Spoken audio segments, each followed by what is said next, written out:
আল্লাহর প্রশংসা করি কিছু পাওয়ার জন্যে না, আল্লাহর প্রশংসা করি সংখ্যা গণনা করে নয়। আলহামদুলিল্লাহি বিলা সাবাব, আলহামদুলিল্লাহি বিলা তালাব, আলহামদুলিল্লাহি বিলা আদাদ। আল্লাহর প্রশংসা করি যতক্ষণ আল্লাহ পাক আমাদের প্রতি খুশি না হন। আলহামদুলিল্লাহি আল্লাহ।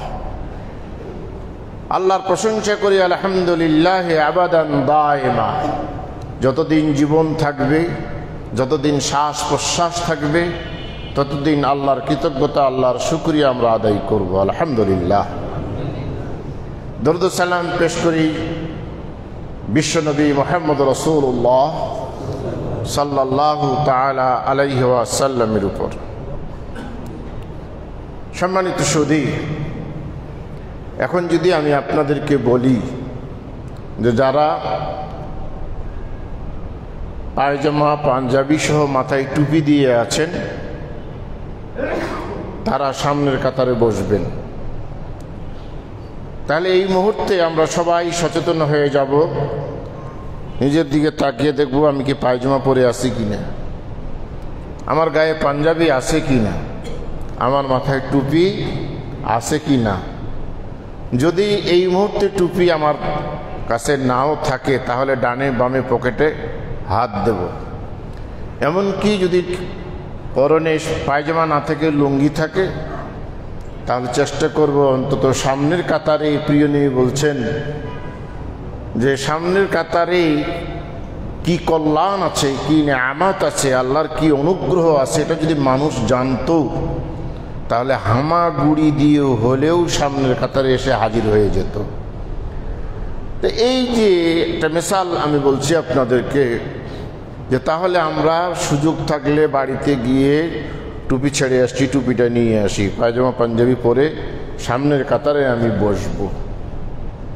কারণ আমি আমাকে দেখতে পাচ্ছি যে আমি ওই কাতারে ওই লাইনে বসার যোগ্যতা আমার আছে কি না, আমি আমাকেই নিজকেই দেখতে পাচ্ছি। আমি বিশেষ করে ক্লাস 7 থেকে শুরু করে আমার ইউনিভার্সিটির লাইফ পর্যন্ত আমি নিজেই নিজের এক্সামিনার ছিলাম। পরীক্ষা দিয়ে বাসায় এসে প্রশ্নটা হাতে নিয়ে দেখতাম মিলিয়ে যে আমি কত নাম্বার পাব, এবং মাশাআল্লাহ 19-20 সেভাবেই পেয়েছি। আজকার জুমার খুতবায় আমরা আলোচনা করব এই ধরনের কিছু বিষয়, সাবজেক্ট, যে আপনি নিজেকেই দেখতে পাবেন। এবং ওই যে বললাম যে সামনের কাতারে বসার যোগ্যতা, 3টা গুণ বলেছি, 3টা বৈশিষ্ট্য বলেছি। মাথায় টুপি, গায়ে পাঞ্জাবি, পরনে পায়জামা। না থাকলে আপনি কিন্তু এখনই সচেতন যে আমি সামনের কাতারে বসার যোগ্যতা আমার হচ্ছে কি না। এবং এখানেই আপনি নিজকে বিচার করতে পারবেন যে আমি এই পরীক্ষায় কতটুকু নাম্বার পাব। আল্লাহ পাক কুরআনুল কারীমের সূরা আল ইমরানের ৭৭ নম্বর আয়াতে ঘোষণা করছেন, ইন্নাল্লাযীনা ইয়াশতারুনা বিআহাদিল্লাহ ওয়া আইমানিহিম, নিশ্চয়ই যারা আল্লাহর অঙ্গীকারকে এবং তাদের শপথকে, সামানান কালিলা, ইয়াশতারুনা বিক্রয় করে, সামানান কালিলা অল্প মূল্যে। আল্লাহর অঙ্গীকার এবং তাদের শপথ, এক কথায় আল্লাহ এবং রাসূল সাল্লাল্লাহু আলাইহি সাল্লাম শরীয়তের নামে যা বলেছেন এইগুলিকে যারা দুনিয়াবি স্বার্থেই অল্প মূল্যে অবজ্ঞা করে বিক্রি করে, আল্লাহ পাক বলছেন এই শ্রেণীর মানুষ উলাইকা লা খালাকা লাহুম ফিল আখিরাহ, তাদের জন্য কোনো আখিরাতে কল্যাণ নেই, তাদের জন্য কোনো নেয়ামত অবশিষ্ট নেই। ওয়ালা ইউকাল্লিমুহুমুল্লাহ, আল্লাহ পাক এই শ্রেণীর মানুষদের সাথে কিয়ামতের ময়দানে কথা বলবেন না। প্রশ্ন আসতে পারে, আল্লাহ কথা না বললে তাতে কি অসুবিধা? দুনিয়ায় একজনের সাথে আপনার সম্পর্ক ভালো, আপনারা আপোষেই আপনাদের সুখের দুঃখের কথা শেয়ার করেন, সবসময় একসাথে বসেন, চা পানি আপ্যায়ন করেন, একসাথেই বিভিন্ন স্থানে যান। কিন্তু হঠাৎ করে দেখা গেল আপনার সেই অন্তরঙ্গ বন্ধু আপনার সাথে কথা বলছে না, আপনাকে এড়িয়ে চলছে। আপনি কাছে ফিরছেন কিন্তু আপনার দিকে তাকাচ্ছে না। আপনি বলেন, একজন মানুষ হিসাবে আপনাকে কেমন লাগবে? কেউ কিছু বলুক আর না বলুক, ওই বন্ধু যখন আপনাকে এড়িয়ে চলবে, আপনি ওর বাসায় যাবেন, কারণ আপনি নিজকে দেখতে পাচ্ছেন না। বাসায় যখন প্রবেশ করবেন, আপনার মিসেস, আপনার সহধর্মিণী আপনাকে দেখেই বলবে, কি হলো, বাইরে কিছু হয়েছে, কোনো গন্ডগোল হয়েছে নাকি? কারণ আপনার চেহারায় একটা ছাপ ইতিমধ্যেই ফুটে উঠেছে। আপনি বিষণ্ণতায় আক্রান্ত, আপনার ভিতরে অস্থিরতা কাজ করছে। তো দুনিয়ার একটা মানুষ আপনার সাথে যদি কথা না বলে আপনার এই অবস্থা হয়, তাহলে যেই আল্লাহর সাথে একবার কথা বললে, আলহামদুলিল্লাহ বললে, 7 তবক আসমান জমিন অপেক্ষা আপনার আলহামদুলিল্লাহ সব ভারী হবে। একবার আস্তাগফিরুল্লাহ বললে আপনার জীবনের অপরাধ সমূহ মাফ করে দেবেন যে আল্লাহ। সেই আল্লাহ যদি কিয়ামতের মাঠে আপনার সাথে কথা না বলেন, তাহলে কেমন লাগবে এবার বুঝুন। ওয়ালা ইউকাল্লিমুল্লাহ, আর কি, ওয়ালা ইউযাক্কিহিম, তাদেরকে আল্লাহ পবিত্র করবেন না, তাদের পাপ থেকে তাদেরকে নিষ্পাপ করবেন না। আর ওয়ালা ইয়ানজুরু ইলাইহিম, তাদের প্রতি আল্লাহ রহমতের দৃষ্টিতেও তাকাবেন না। এই যে তাকাবেন না, তাকানোর ভিতরেও তাকাবেন। আপনি যখন একটা ছোট বাচ্চার দিকে তাকান, তখন আপনার এই দুটি চোখ দেখেই কি একটা মায়া, কি একটা মমতা, কি একটা ভালোবাসা ফুটে উঠে, যে ওই ছোট্ট কচি বাচ্চাটা সব পরিহার করে দৌড় দিয়ে আপনার বুকে, আপনার কোলে ছুটে চলে আসে।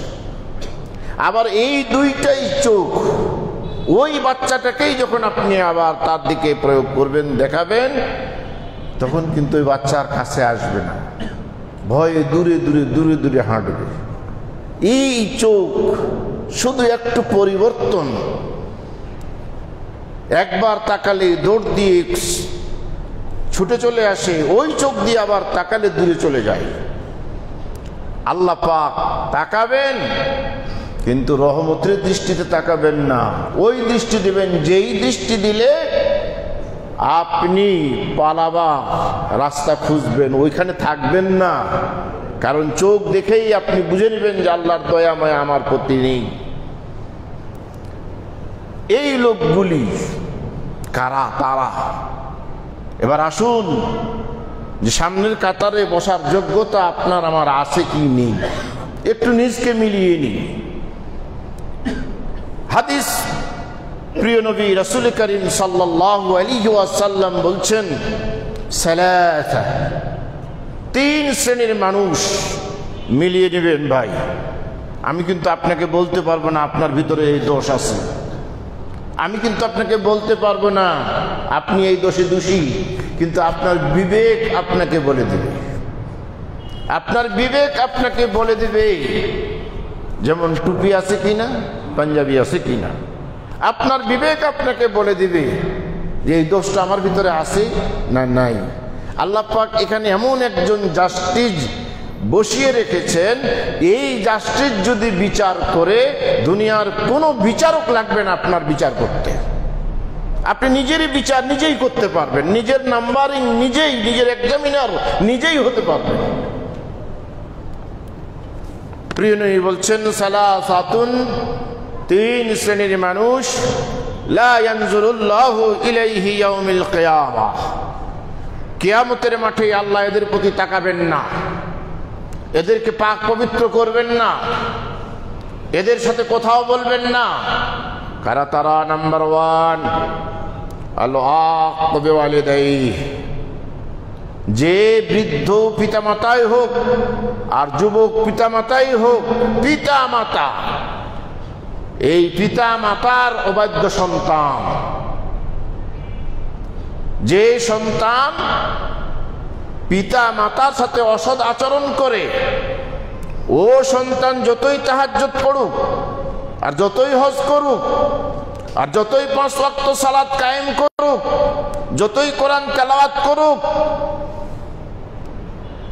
প্রিয় নবী বলেছেন পিতা মাতা এমন একটা সাবজেক্ট যে ওরা, আপনি যদি সকাল বেলায় ওদের সন্তুষ্টিতেই রাত অতিক্রম করতে পারেন, সকাল হয়ে যায়, আসবাহা লাহু বাবান মাফতুহান মিনাল জান্নাহ, এই পিতা মাতা খুশি থাকলে, আল্লাহর সন্তুষ্টির মাধ্যমে সকাল করলে, ওই দিন আপনার জন্য জান্নাতের 2টি দ্বার, 2টি দরওয়াজা খুলে রাখা হয়।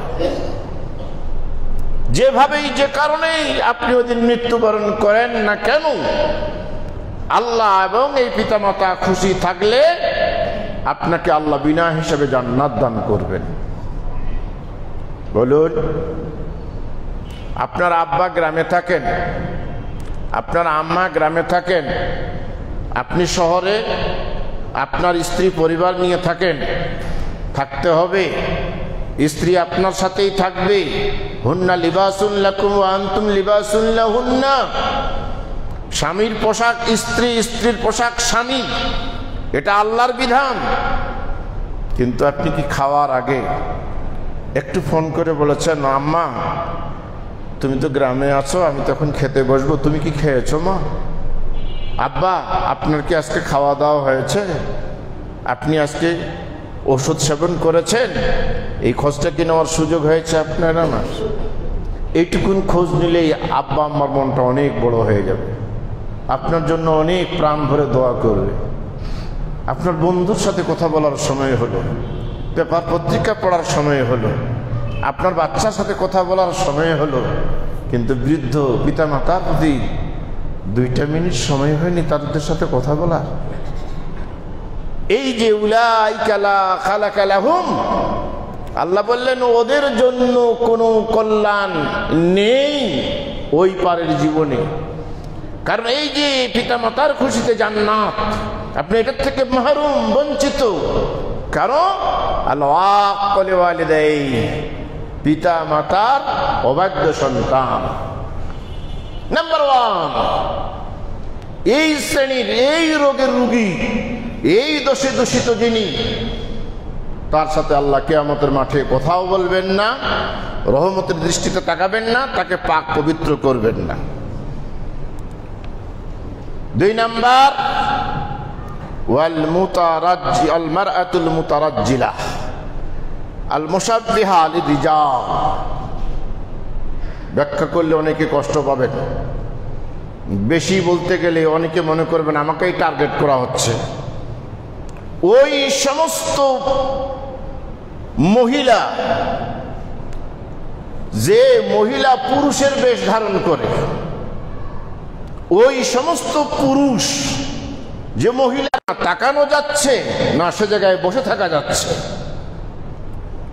রীতিমতো পুরুষের মতো আচরণ, এবং আপনি আপনার ব্যবসার পয়সা দিয়ে, চাকরির পয়সা দিয়ে আপনার ওই যুবতী মেয়েকে, তরুণী মেয়েকে জিন্সের প্যান্ট কিনে দিচ্ছেন। জি বলেন, কাকে ওয়াজ শোনাবো? আবার কিছু কিছু ছেলের চুল, মেয়েরা এতদিন চুল জড়িয়ে রাখতো, মাথায় ক্লিপ ব্যবহার করত, এখন ছেলেদেরকে দেখা যায় এরা আবার নামাজেও পড়ে, আপনি চুল লম্বা করবেন প্রিয় নবীর অনুকরণে লতি পর্যন্ত অথবা ঘাড় পর্যন্ত, কিন্তু এটার থেকে নিচে নামবে না তো। প্রিয় নবী বললেন, যে পুরুষ মহিলার বেশ ধারণ করবে, মনে রাখবেন মহিলাদের মোচ নেই, দাড়ি নেই। আপনি পুরুষ, আপনার মোষ থাকবে, দাড়ি থাকবে। প্রিয় নবী বললেন মোষটা ছোট করে দিও আর দাড়িকে লম্বা করিও। পুরুষের জন্য দাড়ি মোষ এটা স্বভাব, আল্লাহ পাক দান করেছে, এটা নেয়ামত। প্রিয় নবী বললেন নাম্বার 3 নিশ্চয়ই দেখতে পাবেন আদ-দায়ুস। এই দায়ুস যে তার প্রতি আল্লাহ তাকাবেন না রহমতের দৃষ্টিতে, তার সাথে কথা বলবেন না, তার পাপ মাফ করবেন না। কে দায়ুস? নবাব সিদ্দিক হাসান খান ভোপালী, তিনি হাদিস পড়াচ্ছেন আর বললেন আদ-দায়ুস লা ইয়াদখুলুনাল জান্নাহ, দায়ুস জান্নাতে প্রবেশ করবে না। ওয়ালা ইয়াজিদনা রিহাহা, দায়ুস জান্নাতের ঘ্রাণও পাবে না। ঘ্রাণ, এই বেড়াইলে অনেক ভালো ভালো রেস্টুরেন্ট আছে, ওই রেস্টুরেন্টের সাইড দিয়ে গেলেই অন্ধ বুঝতে পারে যে আমি একটা রেস্টুরেন্টের সাইড দিয়ে যাচ্ছি। উন্নত মানের খাওয়ার ঘ্রাণ ভেসে আসে, নাকে পৌঁছে যায়। এই ঘ্রাণটাও দায়ুস পাবে না। ছাত্ররা বললেন ওস্তাদ দায়ুস কাকে বলে? তিনি নবাব সিদ্দিক হাসান খান ভোপালী দেশের রাষ্ট্রপ্রধানের কন্যাকে বিবাহ করেছিলেন। কাজেই এই যে একটা রাষ্ট্রীয় মহিলা, তাদের চলন, তাদের কথাবার্তা, তাদের আচার আচরণ একজন সাধারণ মৌলানার সাথে খাপ খায় না। কিন্তু আমরা অনেকেই স্ত্রীর কাছে জিম্মি। তিনি তার স্ত্রীকে কন্ট্রোল করতে পারছিলেন না। ছাত্রদেরকে বললেন আমি যখন আমার মিসেসকে নিয়ে বের হব তখন তোমরা ওই সেখানে এসে প্রশ্ন করিও দায়ুস কাকে বলে। ছেলেরা অপেক্ষা করছে কখন ওস্তাদ স্ত্রীকে নিয়ে বের হবেন। বের হচ্ছেন, ওই সময় গিয়ে ছেলেরা বলছে ওস্তাদ দায়ুস কাকে বলে? বলে আমি দায়ুস মানে ওই যে দেখছো আমার স্ত্রী মাথায় কাপড় নেই, বিভিন্ন কসমেটিক দিয়ে নিজের সৌন্দর্য প্রকাশ করছে, নিজের কাপড় মার্জিত নয়।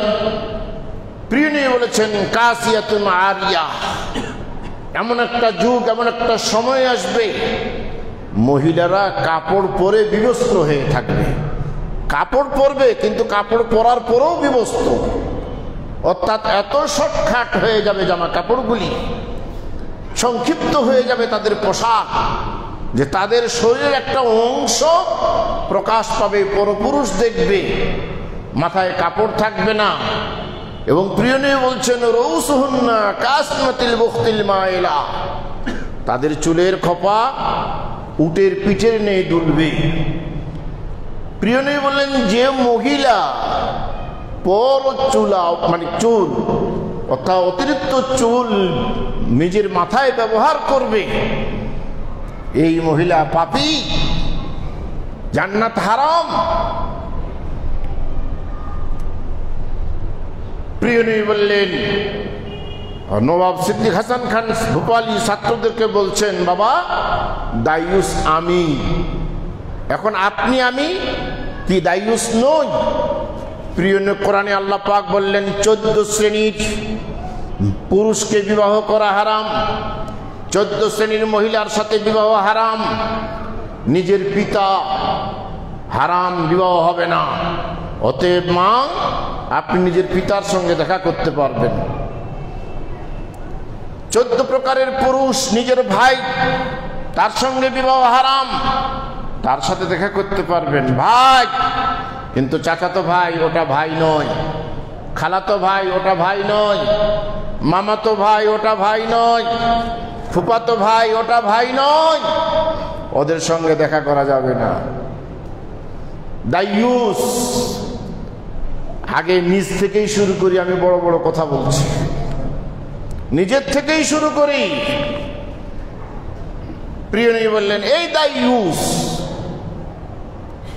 নিজের ছোট ভাই নিজের বড় ভাই, স্বামীর ছোট ভাই স্বামীর বড় ভাই, দেবর ভাসুর, এদের সঙ্গে দেখা করা মহিলাদের বৈধ নয়। নিজের দুলাভাইয়ের সঙ্গে দেখা করা বৈধ নয়। এমনকি নিজের ফুফা, এমনকি নিজের খালু মেয়েদের ক্ষেত্রে তাদের সঙ্গে দেখা করা বৈধ নয়। নবাব সিদ্দিক হাসান খান বললেন, আমি দায়ুস। স্ত্রী তাকিয়ে বললেন, চোখ দিয়ে পানি পড়ছে স্বামীর, আপনি দায়ুস, আপনার জন্য জান্নাত হারাম, কারণটা আমি। চলুন গাড়ি ফিরাও, আজ থেকে কোরআন হাদিসের আলোকে দায়ুস মুক্ত হয়ে আমাকে পরিচালনা করবেন, দায়ুস মুক্ত হবেন। সম্মানিত সুধী, এই তিন শ্রেণীর মানুষ। অপর হাদিস, ওয়াফি রাওয়ায়াতিন আল মুদমিনুল খামার, চতুর্থ নাম্বার, মদ পান করে যে, নেশা করে যে, মদ, তারপরে আপনাদের গাঁজা, এরপরে হলো হিরোইন, আর সবচেয়ে ছোট মদ বাংলার ঘরে ঘরে, আপনার আমার বাড়িতে অধিকাংশই, সেটা কি? তামাক, জর্দা, বিড়ি, সিগারেট, সব এর মধ্যে। যে ব্যক্তি এই তামাক জাতীয়, যেটা খেলে মস্তিষ্কের বিকৃতি ঘটে, জ্ঞান লোপ পেয়ে যায়, সেটা অল্প খাওয়া হারাম, বেশি খাওয়া হারাম। আপনি বলবেন বিড়ি সিগারেট খেলে, জর্দা খেলে কই মাতাল তো হয় না? মদের পরিমাণও পান করলে মাতাল হবে না। আপনার জর্দার পরিমাণটা একটু, এক কাপ খান না, এক চামচ খান, তখন কি হয়? 40 দিন তো আপনার ইবাদত বন্দেগী কবুল হবে না দুনিয়াতে। ষষ্ঠ নম্বর, আল মান্নান, যে মানুষকে খোটা দেয়, তুলনা দেয়। ভাই আমার একটা কাজটা করে দিও তো, আমার তখন সময় নেই। হ্যাঁ, ভুলে গেলা সেদিন রাত্রে তোমার স্ত্রী পেটের পীড়ায় ছটফট করছিল, তোমার পয়সা ছিল না, আমি তোমাকে টাকা দিয়ে ঔষধ আনিয়ে তোমার স্ত্রী সুস্থ হয়ে গেল, আর আজকে আমার কথাটা শুনলে না। এই যে খোটা দিলেন, খোটা দিলেন। অথচ একজন প্রতিবেশীর উপকার আপনাকে করতেই হবে। প্রিয় নবী বলছেন, কিয়ামতের মাঠে আপনার সব ঠিক, সব ওকে, আপনার নামাজ ঠিক, রোজা ঠিক, হজ ঠিক, যাকাত ঠিক, আপনি সলিড মুসলমান, কিন্তু আল্লাহ পাক কিয়ামতের মাঠে আপনাকে দাঁড় করিয়ে বলবেন, দেখি তোমার প্রতিবেশীকে দেখি কি বলে। এই প্রতিবেশী, তার সম্পর্কে তোমার বক্তব্য কি? আল্লাহ নিজে খেয়েছে, আমাদের খবর নেই। আমাদের কোনোদিন উপকারে আসেনি। আমার বাড়ির সাথে তার বাড়ি, একটু পানি পড়লে দৌড় দিয়ে বেরিয়ে আসতো, তোমার পানি আমার বাড়িতে পড়ছে, গোটা গ্রামকে জাগিয়ে তুলতো।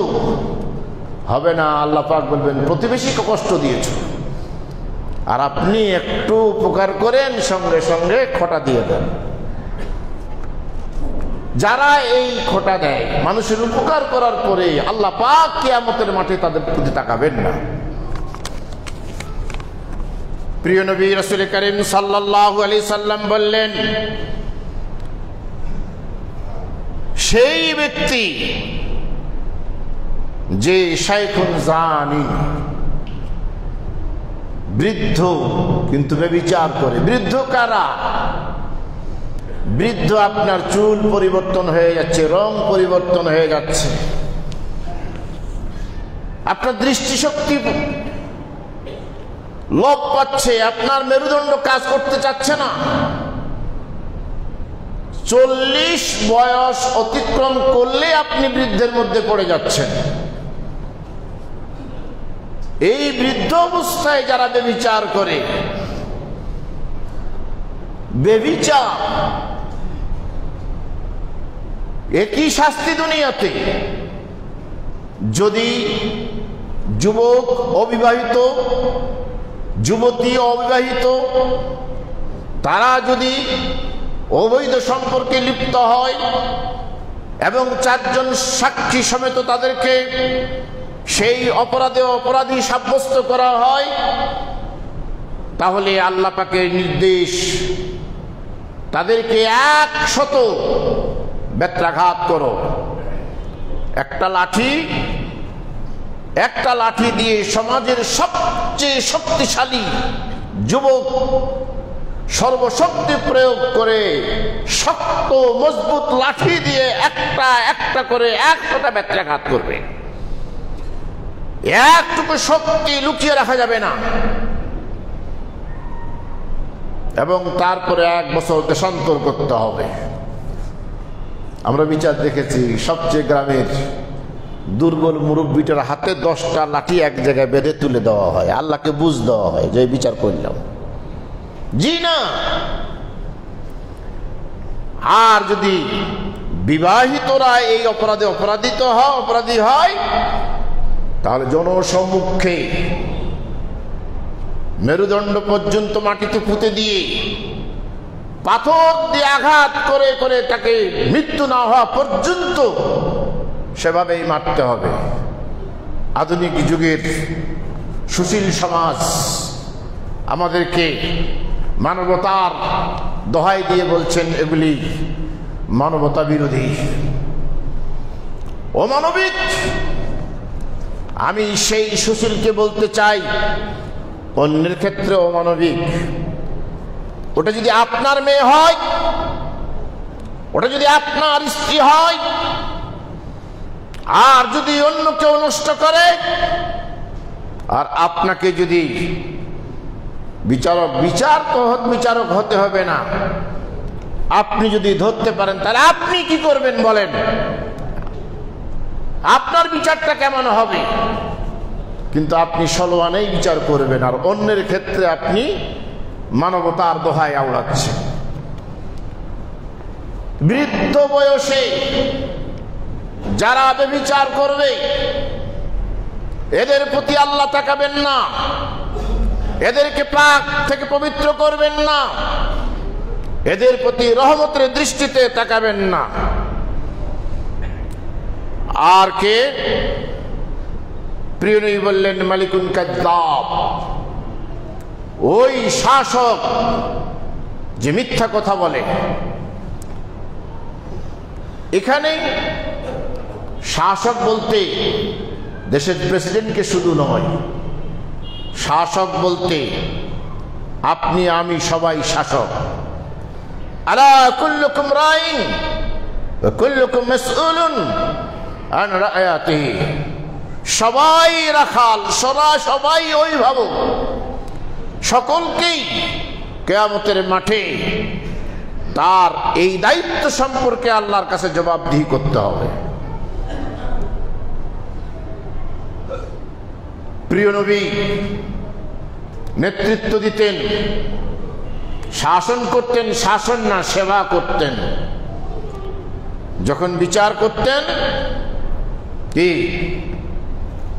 কোরআন যা বলেছে বিচার করো, তদন্ত করে কে দোষী কে নির্দোষ, খবরদার বিচারের আসনে পক্ষপাতিত্ব করবে না। আমাকে ভোট দিয়েছিল, আমার জন্য স্লোগান দিয়েছে, রাজপথে রক্ত দিয়েছে, এই চিন্তা যেন তোমাকে গ্রাস না করে। প্রিয় নবী ইহুদিরও বিচার করেছেন, মুসলমানের বিচার করেছেন। বিচারে কোনো পক্ষপাতিত্ব নেই। যার যেটা হক বুঝে দিয়েছেন। মনে রাখবেন, 3 শ্রেণীর বিচারক, 2 শ্রেণীর বিচারক জাহান্নামী, 1 শ্রেণীর বিচারক জান্নাতি। যে বিচারক অন্যের দ্বারা প্রভাবিত হয়ে বিচার করে, রায় দেয়, যে বিচারক বায়স্ত হয়ে বিচার করে, ফয়সালা দেয়, চাপে পড়ে রায় দেয়, সেই বিচারক নির্ঘাত জাহান্নামী। আপনি আমি একটু ডানে বামে তাকিয়ে দেখি, আমাদের দেশে অনেক বিচার হয়েছে, হচ্ছে, সেটা কি আসলেই বিচার? আরেক শ্রেণীর বিচারক জাহান্নামী, তিনি তদন্ত করেন না, ভালো করে শুনেন না, যাচাই বাছাই করেন না, তার সেই সময় নেই। অনুমানের ভিত্তিতে কিছু শুনলেন, কিছু চিন্তা ভাবনা করলেন, অনুমান করে রায় দিয়ে দিলেন, এই বিচারক জাহান্নামী। ওই বিচারক জান্নাতি, ওই বিচারক ইমামুন আদিলুন। 7 শ্রেণীর বিচারককে কিয়ামতের মাঠে 7 শ্রেণীর মানুষকে আল্লাহ আরশের ছায়াতলে স্থান দান করবেন। তার ভিতরে যিনি ন্যায় বিচার করেন, ন্যায় ফয়সালা করেন। আপনার স্ত্রী 2টা, ওখানে ইনসাফের বিচার করতে হবে। আপনি এক ছেলে এক মেয়ের পিতা, সম্পত্তি 3 ভাগ হবে, মেয়ে পাবে 1 ভাগ, ছেলে পাবে 2 ভাগ। বড়ই কষ্ট লাগে, বড়ই আফসোস লাগে, আল্লাহ ভাগ করে দিলেন। তুমি ছেলে, তুমি 2 ভাগ, ওটা বোন, ওটা মেয়ে, ওটা 1 ভাগ। তারপরেও আপনি বাপ হয়ে মেয়েকে ফাঁকি দিচ্ছেন, ভাই হয়ে বোনকে ফাঁকি দিচ্ছেন, সবগুলো নিজের নামে করে নিচ্ছেন। আবার আল্লাহ আল্লাহ বলে মসজিদে এসে হাত তুলে দোয়াও করছেন। বুঝি না, বুঝি না। আপনি মিথ্যুক, আপনার পোশাক হারাম, রক্ত হারাম, গোশত হারাম। আপনার প্রতি আল্লাহ তাকাবেন না, আল্লাহ আপনার মাপকে আপনাকে মাফ করবেন না, আল্লাহ আপনার সাথে কথাও বলবেন না। ওয়াইলুল মুস্তাকবির, মুসলিম শরীফের হাদিসে বলা হয়েছে আরেকটা শ্রেণী দরিদ্র, অভাবী কিন্তু অহংকারী। আপনি দরিদ্র, আপনি অভাবী, আপনি অহংকার করেন, যাব না, এই যে অবজ্ঞা, সালাম দেব না, তার বাড়িতে যাব না। আমার একটা গবেষণা ভুল হতে পারে, মাফ করবেন। গরিব, আল্লাহ পাক কোরআনে বলছেন যে আমি কোন জাতির ভাগ্য পরিবর্তন করি না। লাম ইয়াকু মুগায়্যিরান নি'মাতান আলা কওমিন হাত্তা ইউগায়্যিরু মা বিআনফুসিহিম। নিজের ভাগ্য মানুষ যতক্ষণ নিজেই পরিবর্তন না করে। আপনি গরিব কেন? আল্লাহর কাছে ধনভাণ্ডার আছে, আল্লাহ যদি উনাকে দিতে পারেন, আমাকে দিবেন না কেন? আমার কি অপরাধ? আমি তো হিসাব করে দেখেছি এবং বাস্তব চিত্র যেটি আমি পেয়েছি খুঁজে, যারা যাকাত দেয় না তাহলে তারা পক্ষান্তরে নিজেরাই যাকাত খায়, তাদের ছেলে মেয়ে খায়। আর যারা অন্যায়ভাবে যাকাত খায়, আল্লাহ পাক তাদেরকে যাকাত খাওয়ার উপযোগী করে দেবে। আপনার সম্পদের ভিতরে গরিবের হক ছিল, আপনি দেননি, নিজেই খেয়েছেন, ছেলে মেয়েকে খাওয়াইছেন, অর্থাৎ যাকাত খাওয়াইছেন। সুতরাং আল্লাহ পাক তাদেরকে যাকাত খাওয়ার মতো পরিবেশ তৈরি করে দিয়েছেন। অথবা আপনি সম্পদ অন্যায়ভাবে অর্জন করেছেন। আপনি অফিসের বস, একজন আসলো, স্যার আমার ফাইলটা সই করে দেন। আপনি হেসে হেসে বললেন, ফাইল কি আর এমনি এমনি করা যায়? আপনি নিরুপায়।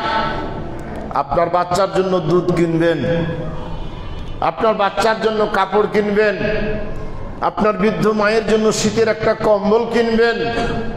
এই উদ্দেশ্যে পকেটে কয়েকটা টাকা নিয়ে বেরিয়ে গেছেন, কিন্তু বস বলছে মিষ্টি ছাড়া কি ফাইল আর সই করা যায়?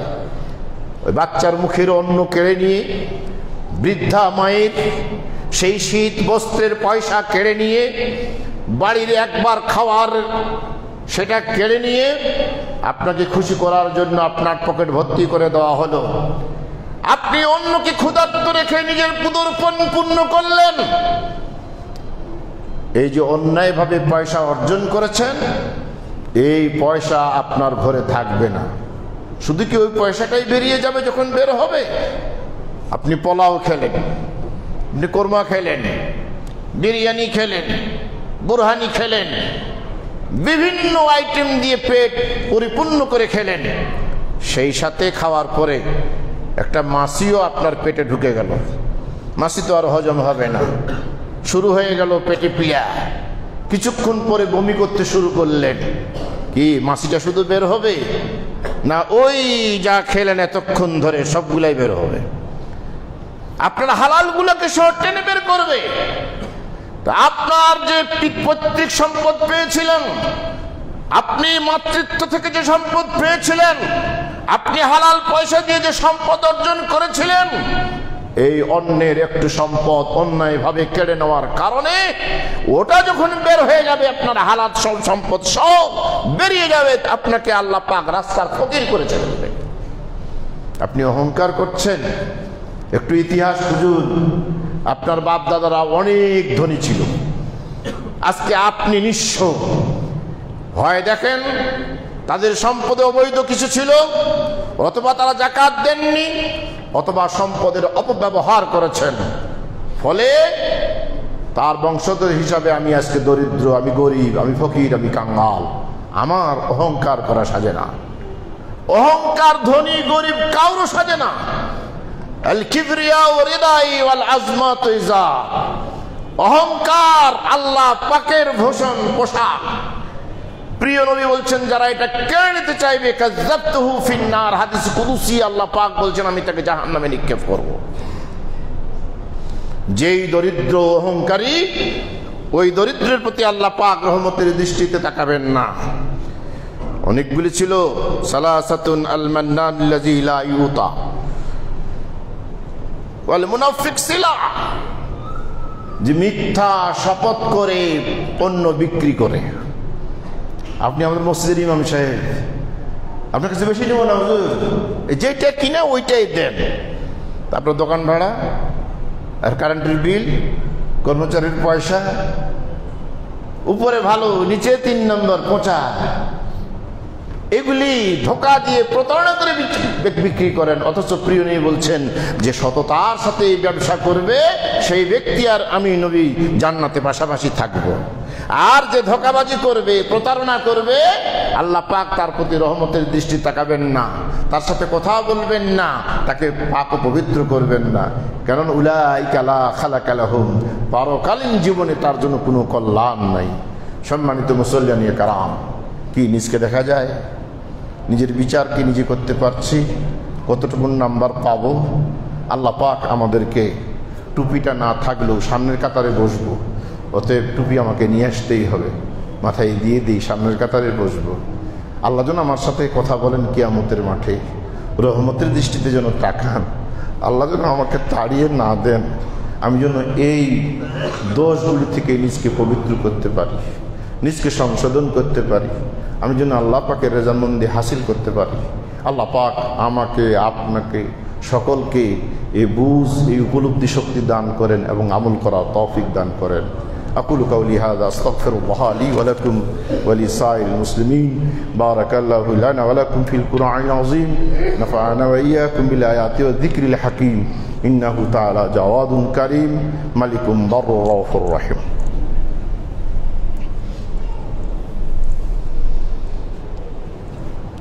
الحمد لله رب العالمين، والصلاة والسلام على أشرف الأنبياء والمرسلين.